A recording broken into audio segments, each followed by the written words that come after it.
almost 20 years after 9/11. More than 10 years after the death of Osama bin Laden, the Taliban has declared victory in the war between Afghanistan and the United States and its allies. The U.S. embassy has been evacuated, Chinook helicopters leaving the embassy, and is seen very reminiscent of the fall of Saigon at the end of the Vietnam War. The airport in Kabul has been reportedly crowded with people trying to get out, but within the last couple days, the Taliban has seized pretty much the entirety of the country except for the airport where the U.S. has positioned its last troops as it's working on getting itself out. A Taliban spokesperson has called the U.S. adventure there a failed experience, and the U.S. and its coalition joins the Soviet Union and the British as major empires to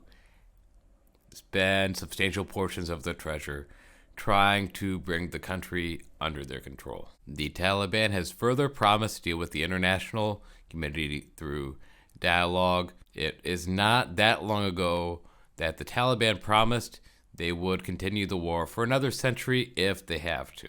Former U.S. President Donald Trump did negotiate a peace deal with the Taliban.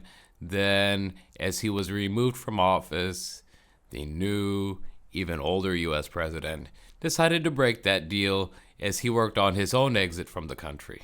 U.S.-backed Afghan President Ashraf Ghani has fled, and the Taliban is currently camped out in his house. The Taliban has declared Afghanistan an Islamic emirate, and they have refused any further dialogues with the former U.S.-backed president's team for the breaches of the ceasefire agreement. They're demanding a complete transfer of power. On their way out of the country, the U.S. military has reinforced their garrison at Kabul International Airport, and they have suspended all commercial flights as they work on getting themselves out. Despite U.S. President Joe Biden and Secretary of State Anthony Blinken insisting there's no parallels to be drawn between the U.S. withdrawal in Afghanistan and the fall of Saigon at the end of the Vietnam War, it seems there's plenty of parallels to draw. In a truly disturbing revelation